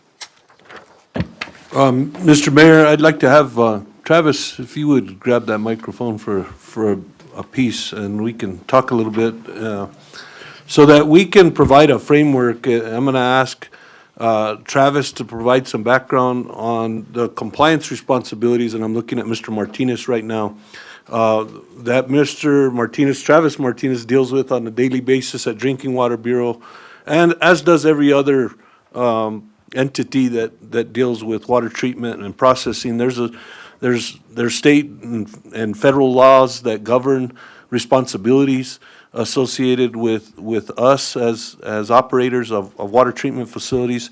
And it's no secret that we've had some administrative challenges associated with that we've been mitigating and working through improvements on our water treatment plant. And I would just say to all of you that you would acknowledge that those are accurate statements that I just made, if you would. Yeah, I thank you, Mayor and Council. Those are accurate statements. I mean, the city has gone through some pretty significant challenges from a compliance perspective over the past couple of years. You know, we've worked hand in hand over those years to try and help the city, and this is just another part of that process. Appreciate you saying that on the record. Mr. Armstrong, did you want to add something? Absolutely. I want to give the city credit for taking those violations seriously. Earlier in this year, you all approached it in a manner that's different than we see from a number of communities when we were working through settlement on some violations, and we actually negotiated a very solid settlement that the project we're working on now is helping the city reach compliance with. So that willingness to step up to the plate and recognize the responsibility and take the steps necessary to meet that responsibility is commendable. Thank you, Mr. Armstrong and Mr. Martinez, for saying that on the record, because that provides clarity to the listening audience. I know the mayor and council have heard a lot of those things over time, but that provides information to the public as to that process. Now, Mr. Travis Martinez, our director, so just before I ask you this question on the record so that you could help bring everybody up to the same place, we had ongoing compliance issues that we've been working on a regular and continuous basis leading up to the intergovernmental agreement that are part. Right now, we're working together to help continue the progress of mitigating those, but those were things that we had already agreed upon as part of compliance that we were going to work on. So I just want to create that not separation to pick on anybody sitting there, but that Travis Martinez and our consultants and others around the city have been working diligently to resolve those compliance issues. And Mr. Travis Martinez, if you could speak to specifically the testing protocols that occur and the running average, and then Mr. Martinez, Joe, you could add some stuff as well, but if you could speak to the running average, and these are testing requirements that we have as a municipality that are done quarterly and that are posted and readily available to anybody in the public, can go in the NMED website and access the exact testing and what the city has done relative to the compliance of the water. But what the state does, I'm going to defer to Mr. Martinez, Travis first, to talk a little briefly, Travis, because I know we want to keep things moving, about what that looks like and what those protocols have been and where we're at. So to offer the city manager, mayor, council, City of Las Vegas does their monthly. We do our quarterly results. We do submit them to the state as part of regulation. I know the City of Las Vegas is working out the administrative order that we got back in 2024. We've been working with the state. We've been able to come into compliance with our TOC. And I know we're working with Joe, correct, on the TTHMs and the byproducts that the City of Las Vegas has to satisfy. Those we've been trying to meet every month, and basically on the running annual average, it's quarterly. So you have to beat it every 4 quarters, meaning yearly. And so to this point, where are we as of today? If somebody were to go into the NMED website and look at those quarterly reports as of today and November 30th, which I think was one of the triggers. As far as the administrative order goes, the 2021 sanitary survey that had been hanging over the City of Las Vegas has been settled and has been done, verified through the state. The TOCs by the SUVA pathway have been satisfied by the state, and now we are just working with the state right now to get the byproducts settled, which had to be November 30th of last month. So all of the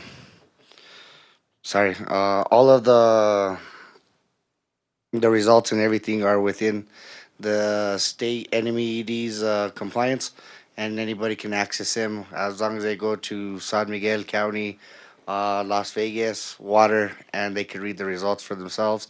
The biggest thing I always tell everybody is watch the MCL, which is the maximum contaminant level, because you're going to have contaminants in your water anyway, but it's the maximum contaminant levels is what they watch. So once you exceed those, that's where your violations start. Mr. Martinez, did you want to add anything to that? Sure, I'll add a little bit to that. So I'll preface this by saying that I'm not up to date on all of the most recent compliance data from the city.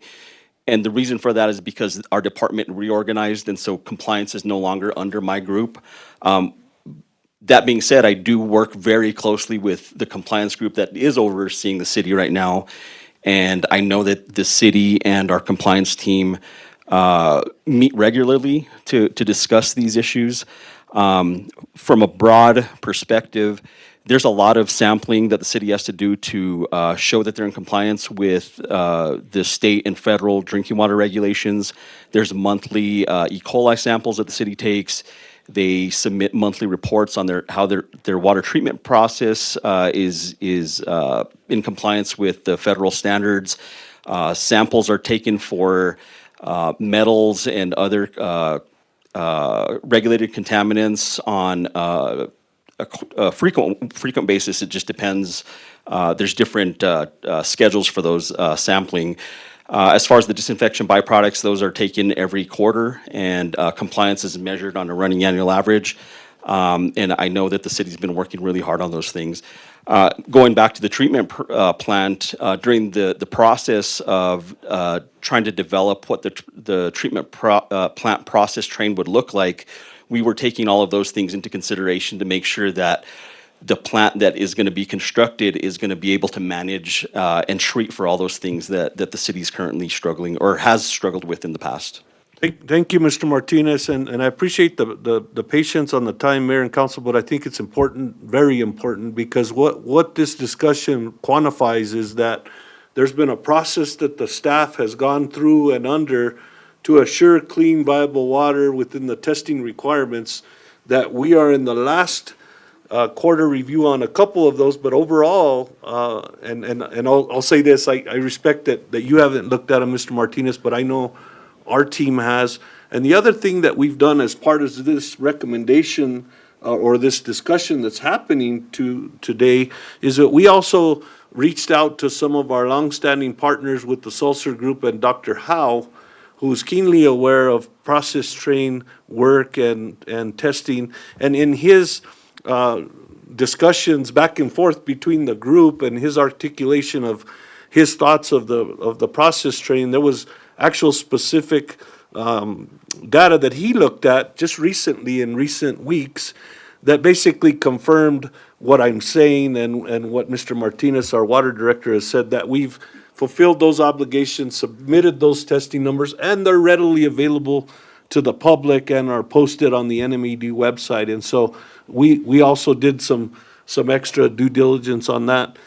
There is one piece, though, full transparency relative to compliance, that we are still not done with, Travis. If you would, Mr. Martinez, Director Martinez, speak to the piece tied to SCADA and in full transparency, what will help fix that or solve that particular compliance aspect. If you could speak to that piece, because that's something that will be coming, that we want to make sure we provide clear and transparent information to the public on what that item is. Excuse me. Do you mind if I pass these out to the everybody? You want me to pass them out?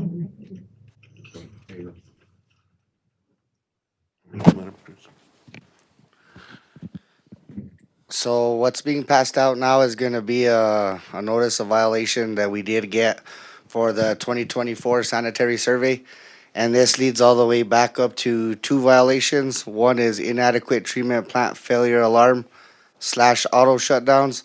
And the other one is missing or inadequate operations and maintenance O&M plan. So to discuss the violation that you guys have in your hand right there, those deficiencies are open due to direct dependency on two critical capital improvement projects we have.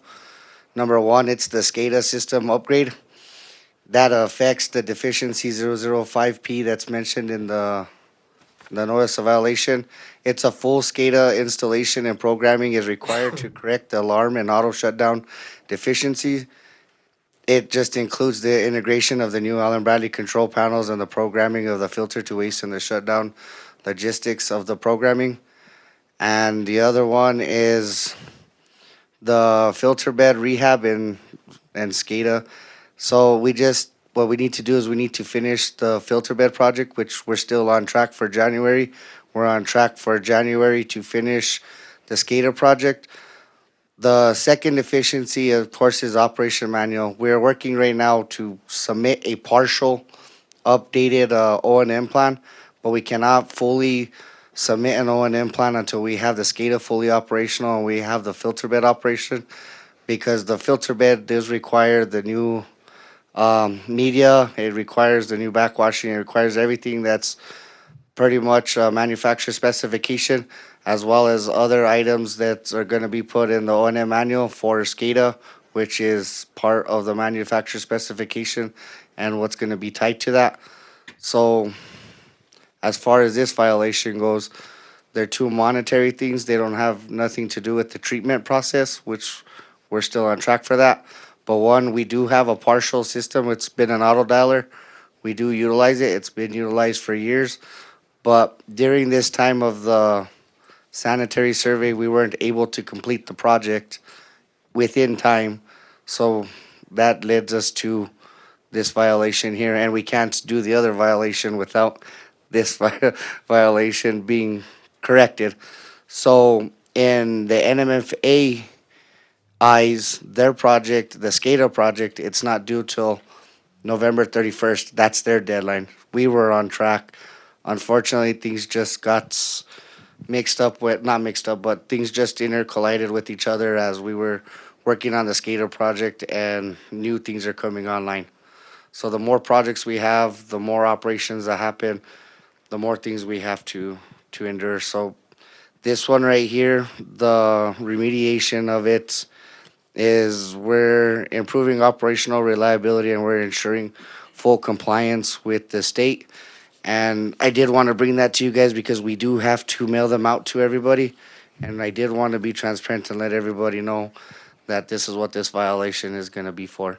So until we get the SCADA project wrapped up and submitted and our O&M manual fully submitted, then this violation will be lifted. Thank you, Mr. Martinez. I want to add, there's another critical piece of the treatment train that's before you that doesn't only tie to the new treatment plant, but it ties to the existing treatment plant. And in full transparency, one of the things that I heard loud and clear associated with discussions with mayor and council was that we're getting a new water treatment facility, and we absolutely are. We absolutely will be getting a new treatment facility. But we will have an interim step with our existing treatment facility that will complement the new treatment facility and be part of the new facility and useful for the new facility.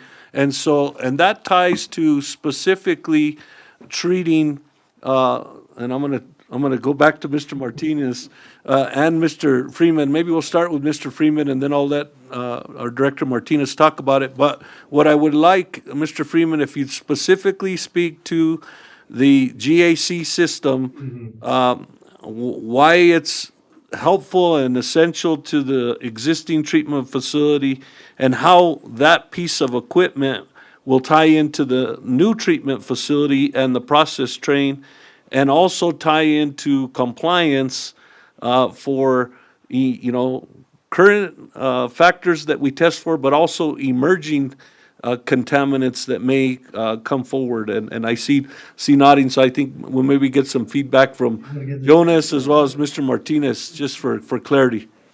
Sure, I'll speak to this a little bit. So the granular activated carbon, just to maybe explain it in simple terms, when you treat surface water like the city does, there's a requirement to use chlorine to disinfect that water.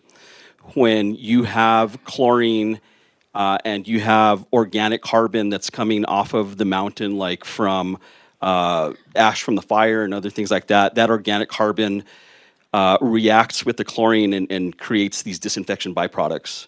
So part of this treatment train process that was outlined earlier takes into consideration that organic carbon that's coming off the mountain. It's designed to remove that organic carbon, and that granular activated carbon filter that is going to be used will essentially take out more of that organic carbon so that you're not dealing with those disinfection byproducts.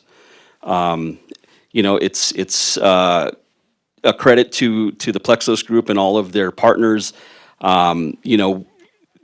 Earlier they talked about the number of samples that have been taken over time to check the water quality to see what the best approach to this treatment process would be.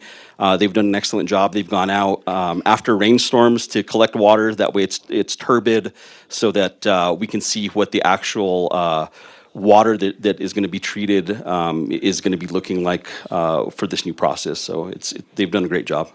Mr. Freeman, before I go to you, I want to say on the record that the city of Las Vegas, in partnership with the work of the city team, as well as other consultants, including the Salsa Group and Dr. Howe, had a discussion way early on in the process, post-fire, for the GAC system. However, based on the fire, we had a flood that occurred that created major turbidity issues, and there had to be adjustments made in the determination of which system when. And the bottom line was, at that time, based on those flooding and turbidity issues, the active flow system was selected.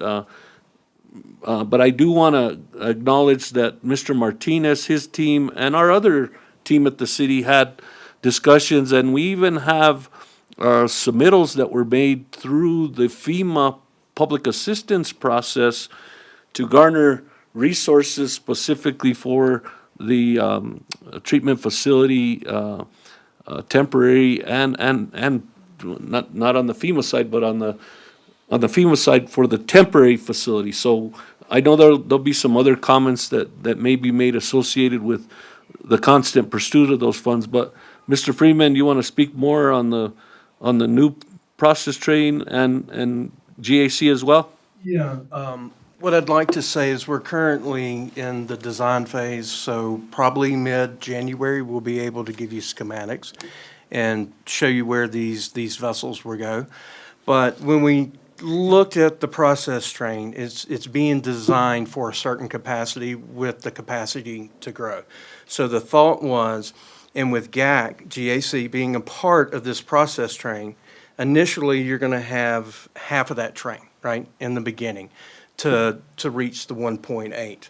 Well, if we pulled in the other half of the GAC system now temporarily to solve a current problem, that's great, because when you're ready to expand the new water treatment plant, you already have that equipment on site. It's as simple as breaking it down. It's all kind of, it's kitted, right? It's going to show up in a truck. It's tanks, it's manifolds. They're going to be ready and designed to be lifted and moved from the temporary location over to the new facility and fit within that existing train that's already operational. And just another specific question, the GA system will solve the challenges associated with compliance that we have faced in the past. Is that accurate? Yeah, Mr. Mayor, Councilor, Mr. Manager, that's the basis of the design, is that the TOCs that we talked about earlier, the TTHMs, the disinfectant byproducts that Joe Martinez talked about just now, the GAC is specifically targeted to address those things. It's fantastic that the city has been able to, with the current decades-old system, reach compliance with that, but I know Travis and the team have, working overtime is an understatement to get you all there. This new system will make it a lot easier and a lot more reliable. And so, Mr. Martinez, Director Martinez, if you could speak to the discussions, very high-level technical discussions that occurred with all the engineers and scientists associated with all the testing that went on, and the recommendations that are moving forward with the process train, those came about, you said it in your presentation, but so that this team and the city, when we get to the point of managing it, can actually manage and operate this system, and it's not going to be a high-cost issue. Because one thing that did come up was media replacement for a GA system may need to be more regular, and I know that's one of the concerns that we have from an operational standpoint. But Mr. Martinez, or any of you, you can chime in. This is the most effective and cost-efficient mechanism, even taking into consideration media replacement that will have to occur with the GAC system? That is correct. The media is something just like our filter beds. They have a lifespan. The more you use them, the more they wear out. So you're correct on that one. Do we know what that lifespan is on the media at this point? Do we know? We're in the process of doing that. It's in the engineering process, but it was a part of the analysis. And historically, looking at other facilities that have this, they were able to take some numbers. We do know that some of the other process trains that were mentioned early on, they might last a little bit longer, but when they go down, they're extremely complicated, technical, and then very expensive to repair. Mr. Armstrong? Thank you, sir. Just to add, one major factor in designing this is, operability going forward. That was a major consideration. My boss, who I've learned a lot from, Deputy Secretary John Roderick, who was in my seat before I was, always talks about the need to design systems for cities that are Chevrolets, not Cadillacs. That's what this is that you have in front of you. This is, as was described to me by another person on our team at NMED who I trust very much, our Construction Programs Bureau Chief. He said this is a standard textbook surface water treatment plant. So very straightforward and focused on long-term performance.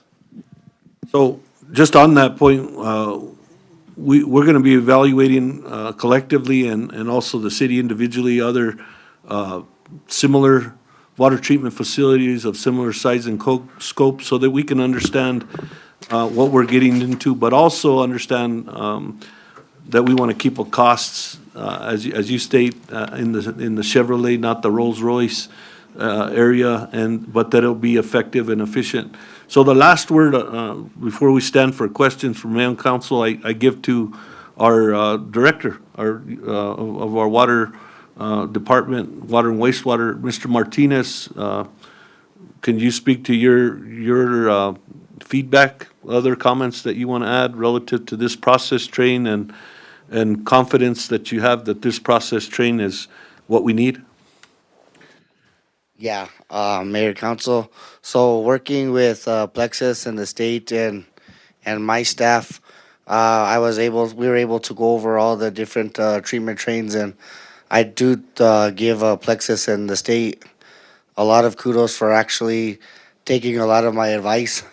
I asked if we can have something that our staff will be used to, something that we can manage, something that they can get trained on, and not have to go back and redo something that they're totally unaware of, get a facility that we're not going to be able to run and have to get a third party. So in this process train, they were able to find something and now start working on that design that's based around our employees and something that's going to be to the treatment of our water and our future going forward in the chemistry of our water coming down the river. Stand for questions, Mayor. I had a couple just real quick, and I know we have Deb here in the room.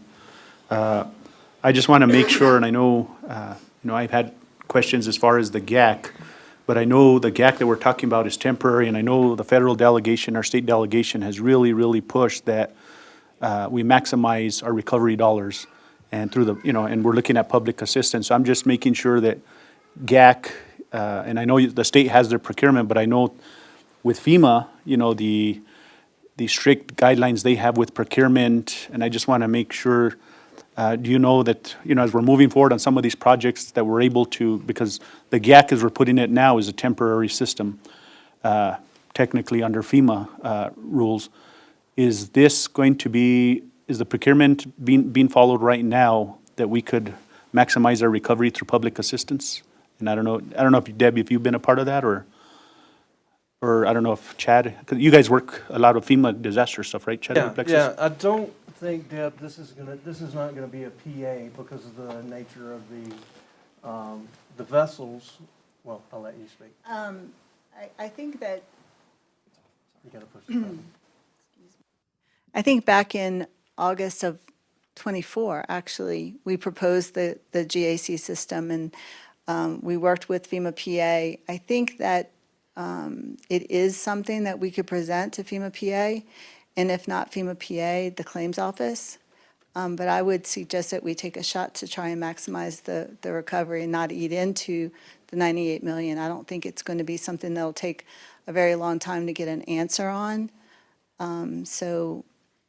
But there are some strings attached to that. There would be a requirement to comply with all of the federal regulations in procurement, which basically comply with the city's requirements as well. So it hasn't really been that big of a hurdle in our compliance issues because the city's procurement pretty much mirrors the federal regulations with a couple of minor changes on contracting, so. I would like to add to that. So what we're doing, and Travis, we're working with some of your local contractors. We're actually putting together a bid package. There's multiple components to this. So there's going to be some construction. I think right now we're looking at a footprint of a 50 by 50 with a tilt-up or prefabbed metal building. All of that's going to go out for bid. I think we've got that on the books for around February. is what we're looking at. So we'll turn over a bid package. We will follow procurement practices. And the reason why I bring that up is just about 2 weeks ago, we met with Representative Teresa Ledger Fernandez, and she did ask us to make sure that we maximize, because the concern that we have is that those dollars through the, through the bill are actually, I mean, there's not much available, so she made sure and asked us that we make sure that everything that we possibly can go through PA. So I just wanted to make sure that, if that's the opportunities there, let's look at that. Councilors? Mr. Mayor, Councilman I Martinez? have a question in reference to the, this piece here, the notice of violation does that generate fines and penalties No. right now or moving forward at all? Okay. Thank you for that question. I'm speaking for our compliance group, so I'm not the decision maker. As of right now, there are no penalties, no fines. If the violation is not returned to compliance in an adequate time frame, you could have fines and penalties. So those are always on the table. We try to work with water systems to not fine them when at all possible, but they are on the table whenever there's violations. Thank you. Comment. Councilor Casey? Thank you. I don't have a question, but I have a comment. We have a lot of people who watch the meetings on YouTube, and it would be so helpful if everything wasn't spoken of in acronyms. Nobody knows what TOC means or GAC means or anything like that, and so you're speaking a foreign language to the community. We need to know what you're actually trying to say to them. So we have our paperwork here that explains what the acronyms mean, but people at home don't have that, and they're sitting there in their pajamas thinking, what the heck are they talking about? So please, for future presentations, please say, this is what this acronym means. We say TOC, and it means this, this, and this. We say GAC, this means this. I think it would really help people understand what you're talking about a little bit better. Thank you. Thank you. Councilman Montoya? Thank you, Mr. Mayor. Thank you, staff. Thank you, Travis. I've been here for a lot of years. It's always been our number one thing, water. I've been drinking this water for the past 70 years. We had some issues. We've had brought them to the council, brought them up to the staff, and we had taken care of it. I appreciate what you guys are doing. People around the city don't really know too much about what's going on. They say, can you drink the water? Tell me, yes, you can. I believe in that. And I always believe that what you guys are doing and taking care of what we have to take care of. And that's one of our number one things that we always look at. Thank you. Montoya?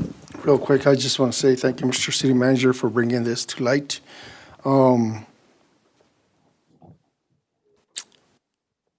I think everything's going according to plan.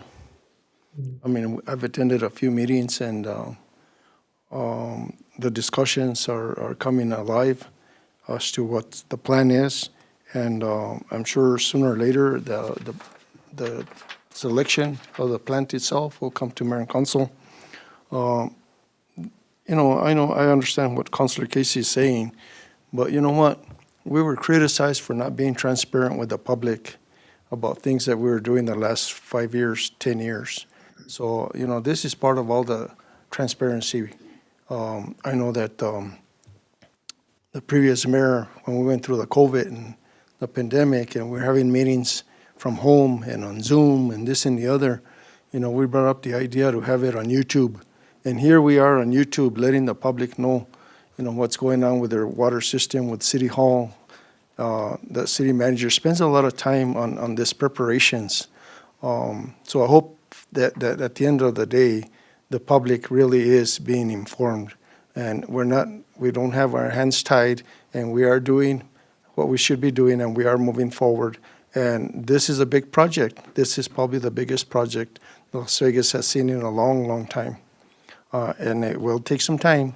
We do have the money, and we got to do it right the first time. I've heard the mayor say this before. We're going to do a plant that's going to accommodate Las Vegas, its citizens, and its future. So I appreciate the conversation and the presentation. Thank you, Mr. Mayor. Thank you, Mr. City Manager.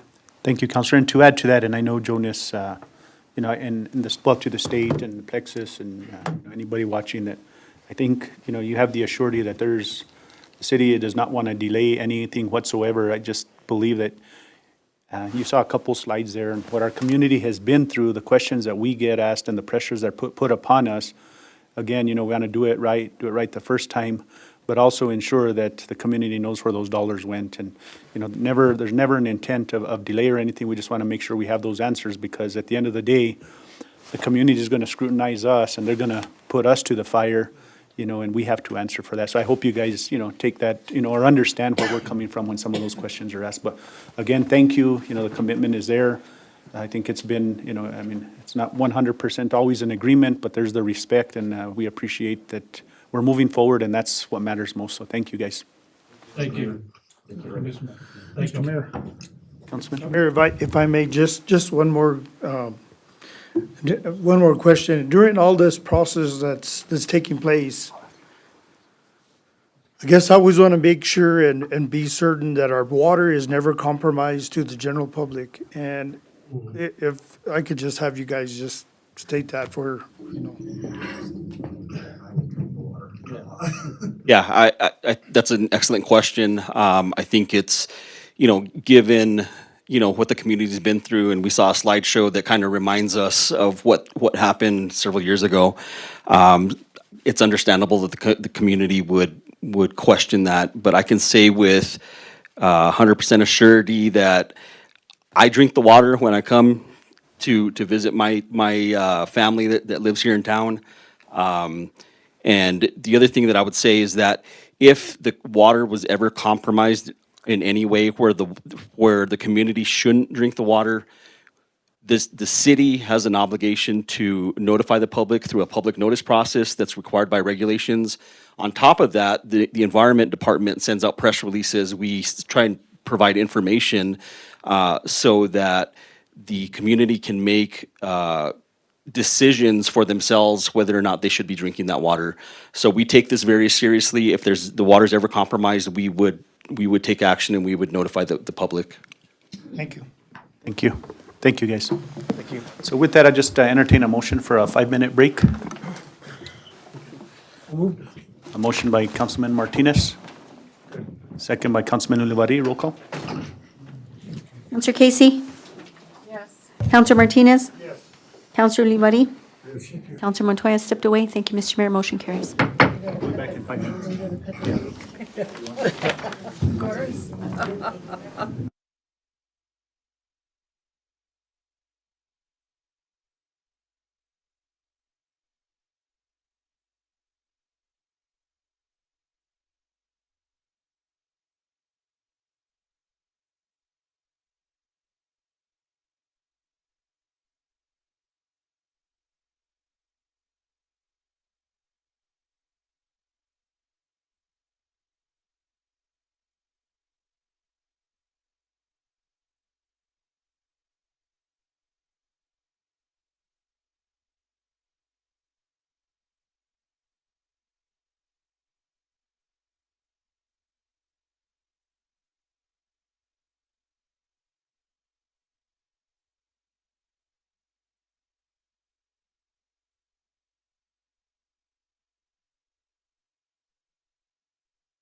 Motion by Councilman Montoya, second by Councilman Martinez. Roll call. Counselor Casey? Yes. Counselor Martinez? Yes. Counselor Olivari? Yes. Counselor Montoya? Yes. I have a motion by Counselor Montoya, second by Counselor Martinez. Thank you, Mr. Mayor. Motion carries. Thank you. Moving on to our next item, business item number 2, conduct a public hearing and request approval to postpone the adoption of ordinance number 2509 to the January 14th, 2026 City Council meeting due to the substantive amendments and request to republish ordinance number 2509 with revisions. We have our Community Development Director, Mr. Lucas Marquez. This time I'll entertain a motion to enter a public hearing. Councilman Montoya. I move that we move into a public hearing, request approval for proposing ordinance number 25-09. I have a motion by Councilman Montoya. Do I have a second? Second by Councilman Olivari. Roll call. Counselor Casey? Yes. Counselor Montoya? Yes. Counselor Olivari? Yes. Counselor Martinez? Yes. I have a motion by Counselor Montoya, second by Counselor Olivari. Thank you, Mr. Mayor. Motion carries. Anybody who wishes to speak on this item, if you can please stand and be sworn in. Under the penalties of perjury, do you swear that your testimony this evening is the whole truth and nothing but the truth? Thank you. Mr. Marquez, I know that Mr. Ambrosio was here, but he had an emergency. He said he'd be available by phone. Do you think we'll need him? I don't think we'll need him, sir. Okay. We're just gonna move If a it little comes bit to that forward point, with it. I'll call him. Okay. Okay. He did say he would be available though, Yeah. sir, if needed. Go ahead. Good evening, Mayor and Council. Just wanted to come up here and then talk to you guys, let you guys know that at our last council session, a couple council sessions ago, we were allowed to go ahead and post the ordinance 25-09. Since then, we were requested by Councilor Montoya to go ahead and have numerous community meetings. We had a total of 2, sir. One that was over here at City Hall and one that was at the train station. So we did get a little bit of input. We did go ahead and contact other communities as well to see how they were handling their issues with the treatment facilities. We went ahead and spoke with Rio Rancho, Albuquerque, Bernalillo County, Los Lunas, and Taos, if I'm not mistaken, right? So we got some good input from all of them. We did dig into certain areas that we thought would fit our community, and then we passed it through our legal here at the City of Las Vegas. And what you see before you in red is what we've gone ahead and made amendments to. I want to make sure I put it on record, and I definitely want to put this on record, is that we, the City of Las Vegas, is not trying to run any of these treatment facilities. We're not looking to try to tell them anything to do with their treatment facilities. What we're simply here to do is to regulate zoning efficiency for these facilities. And that's what we're here to do. Anyone, I guess at this time from the public, I think we just had one person that was gonna. Yes, They ma'am. wanted to.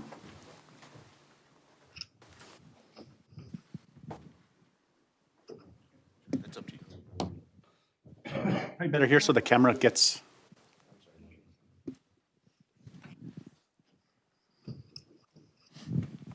Hi, Mayor and Council.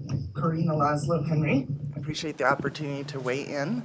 I did show up to a council meeting a while back, I'm thinking maybe June, when a moratorium that was kind of interrelated with this ordinance, appeared to be related to this ordinance.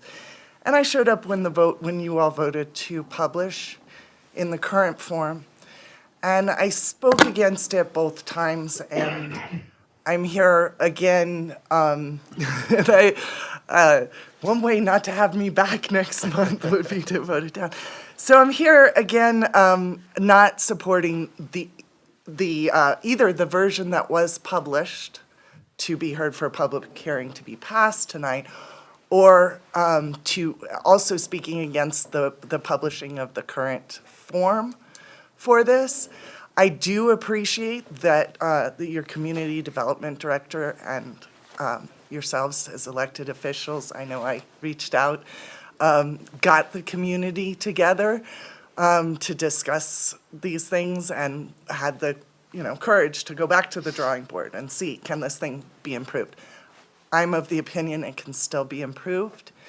When I spoke out against it before and against the moratorium, it came from the place of being someone who works in housing, who works in homelessness prevention, and who just happens to, you know, I'm in Counselor Casey's ward, and who happened to walk by a place that I thought, why is there a cease and desist order on this place? And from the outside, the residents looked like any other residents, a lot better than my residents, that's for sure. But, you know, it's, that's, planning and zoning particularly, I mean, we can define certain residential districts to have certain different characteristics, but in general, residential districts are for people to reside in. And once you start getting into what people can reside there, I think that's extraordinarily touchy territory. And, you know, that was what I brought up, and I know that you have the aid of your able legal team and counsel here, but I brought up specifically the potential to run afoul of the Federal Fair Housing Act. I'm not aware of any state Fair Housing Act, but the Human Rights Act also does protect classes of people from housing discrimination. And it includes the people with various disabilities in those protections, and that's under our state law, Chapter 28-1. It developed in a way that I thought that was a real concern. And I don't think that you have resolved those concerns. At the moratorium, I suggested in a kind of ask your doctor about, ask your city attorney about the Hill versus Community of Damien, because that was an HOA, and that had to do with, but it very much had to do with the HOA was trying to get rid of a home in which adults lived together who all happened to be dealing with HIV, right? And that was a supportive care facility, and that was also, I think it might have been a nonprofit or a church run at any rate. I think there's a lot of helpful and useful things to think about. Are we getting into that not in my backyard NIMBY discriminatory bandwagon? Are we accidentally getting sucked into jumping on that? And I still think that that the current version runs that danger, even with the amendments, very much in part because I think it's a little vague. And so while Mr. Marquez here may find that it is easy because he had a hand in it to implement, it might be incredibly confusing to the next folks who need to do that. Specifically, I think that your definition section there, you've got a broad category of treatment facilities, and then you've got different other categories, outpatient, rehab centers. Bizarrely, those excluding standard medical or dental. What then, that becomes a very gray. So I'm really thinking of you in terms of the work that it's going to take to actually try and parse this as it applies to any individual. What is standard medical? Is tattoo removal more standard than going and getting my Suboxone strips, if that's what I need? And, there are licensed psychiatrists all over this town who do different forms